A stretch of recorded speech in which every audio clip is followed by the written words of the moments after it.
এই চ্যানেলে সম্প্রচারিত সকল খবরই সচেতনতামূলক এবং শিক্ষণীয়, কোনো কিছুই প্রভাবিত নয়।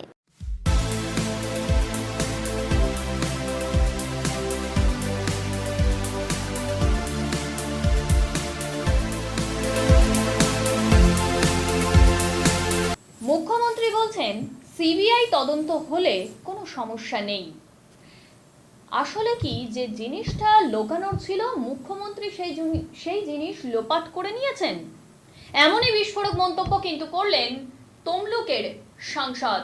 নন্দকুমারে আরজি করের ঘটনার প্রতিবাদে তমলুক সাংগঠনিক জেলার বিজেপি যুব মোর্চার পক্ষ থেকে প্রতিবাদী মিছিল সংগঠিত হয়। উপস্থিত ছিলেন তমলুক লোকসভার সাংসদ অভিজিৎ গাঙ্গুলি ও রুদ্রনীল ঘোষ। প্রতিবাদ মিছিল থেকেই বিস্ফোরক তমলুকের সাংসদ অভিজিৎ গাঙ্গুলি বলেন, মুখ্যমন্ত্রী আজ বলছে সিবিআই হলে আমাদের কোনো রকম সমস্যা নেই।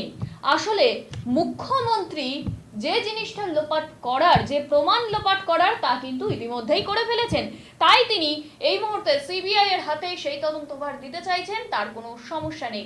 এমনই বিস্ফোরক মন্তব্য করতে শোনা গেল অভিজিৎ গাঙ্গুলির মুখেই। শুনুন তিনি আরো কি বললেন।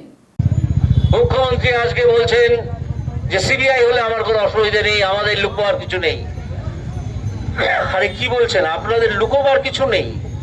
আপনার লুকোবার যে জিনিসটা সেটা তো আপনি ধ্বংস করে দিয়েছেন, ডেড বডিটা পুড়িয়ে দিয়েছেন। এইবার আপনি বলছেন সিবিআই হোক। ডেড বডি ছাড়া সিবিআই কি করে বুঝবে যে কতজন মিলে এই মেয়েটিকে আক্রমণ করা হয়েছিল, কতজন মিলে তাকে মেরে ফেলা হলো?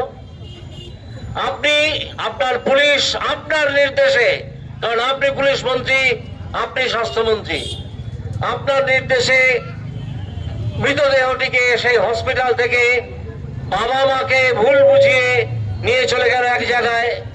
বাবাকে বসিয়ে রাখা হলো একটি থানায়, মাকে বসিয়ে রাখা হলো আরেকটি থানায়। শ্মশান ঘাটে নিয়ে যাওয়া হলো, বাবা মাকে সেই থানা থেকে শ্মশান ঘাটে নিয়ে এসে মৃতদেহটি তাড়াতাড়ি পুড়িয়ে দেওয়া হলো। কেন হলো? কারণ সেই মৃতদেহের যদি দ্বিতীয় পোস্টমর্টেম হতো, যা আমরা দাবি করতাম পর মুহূর্তেই, বা তার বাবা মা দাবি করতে পারতো আদালতের কাছে পর মুহূর্তেই, সেই আসল প্রমাণটা আপনি সরিয়ে দিলেন, পুড়িয়ে দিলেন। দিয়ে আপনি নেকা সাজছেন যে সিবিআই হলে আমার কোনো অসুবিধা নেই। এর আগে যে কটা সিবিআই হয়েছে তার মধ্যে সবচেয়ে বেশি 14টা সিবিআই এর তদন্তের আদেশ দিয়েছি আমি, আপনাদের সাংসদ। যখন বিচারপতি ছিলাম তখন প্রত্যেকটায় তো আপত্তি করেছেন, প্রত্যেকটায় তো সুপ্রিম কোর্টে গেছেন, একটা আটকাতে পারেনি। আজ আপনার হঠাৎ সুর নরম হয়ে গেল কেন? কারণ আপনি আসল যে প্রমাণ, ডেড বডি, সেটাকে লুকিয়ে ফেলেছেন, সেটাকে পুড়িয়ে দিয়েছেন। তাই আপনার গলায় এত জোর নেকা সেজে কান্না ভেজা গলায় অভিনয় করছেন যে সিবিআই হলে আমার কোনো আপত্তি নেই, আমাদের লুকোবার কিছু নেই। আপনাদেরই লুকোবার সবকিছু আছে। এখনো পর্যন্ত যদি সিবিআই এর তদন্ত শুরু হয় তাহলেও বোঝা যাবে যে আসল খুনি কে বা কারা। একটি ছেলেকে আপনারা ধরলেন, তার দেহে কোনো ক্ষতচিহ্ন আছে কিনা তার কোনো প্রমাণ না নিয়ে, রেকর্ড না রেখে তাকে গালদে পুড়ে দিলেন, তাকে কোর্টে হাজির করলেন। এইটা তো করলেন সেই ছেলেটি যাতে দ্রুত মুক্তি পায়, সেই জন্যে তার প্রথম ডিফেন্স হবে কোর্টে যে হুজুর আমাকে তো ধরে আনা হলো, কিন্তু আমার গায়ে তো কোনো ক্ষত চিহ্ন ছিল না, কোনো আচরের চিহ্ন ছিল না। কাউকে যদি মেরে ফেলা হয় সে তো আগে চেষ্টা করবে বাঁচতে এবং আমাকে আঁচড়ে কামড়ে ক্ষতবিক্ষত করবে, সেটা তো ছিল না। তাহলে আমাকে কি করে ধরা হলো? পুলিশ এইটা লোকের চোখে ধুলো দিচ্ছে, মানুষের চোখে ধুলো দিচ্ছে যে আমরা একজনকে গ্রেপ্তার করেছি। যাকে গ্রেপ্তার করেছে সে হয়তো খুনি নয়, হয়তো সেই ষড়যন্ত্রের মধ্যে ছিল, থাকতেই পারে।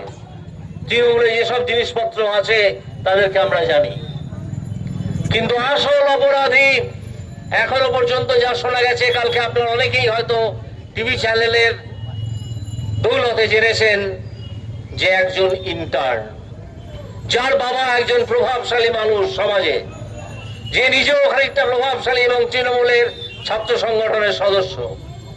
সেদিন কেন সকালবেলা থেকে একজন তৃণমূলের অত্যন্ত কুখ্যাত ডাক্তার নেতা, যিনি কুকুরের ডায়ালিসিস করতে পিজি হসপিটাল অব্দি গিয়েছিলেন, তিনি সকাল থেকে মৃতদেহ পোড়ানো অব্দি বসেছিলেন? কাকে পাহারা দিচ্ছিলেন, কাকে রক্ষা করছিলেন? আপনার কিসের এত আঠা সেখানে বসে থাকার? কেন আপনি বসেছিলেন? এই সব তদন্তে উঠে আসবে। আমরা সিবিআই চাইছি, আমরা সিবিআই চাইবো। কালকে তার বাবা এবং মা জানিয়েছে যে একজন সিনিয়র পুলিশ অফিসার তাদেরকে বলেছে আপনারা চুপ করে থাকুন, আমরা আপনাদের টাকা দেবো। তার বাবা প্রশ্ন তুলেছে যে এটা সুপারি কিলার দিয়ে মারা নয় তো? অর্থাৎ বুঝে নিন যে এই মেয়েটিকে যেভাবে খুন করা হয়েছে সেটা তার পরিবারও বিশ্বাস করছে না। আমরা যারা এখানে হাজির আছি আমরাও কেউ বিশ্বাস করছি না।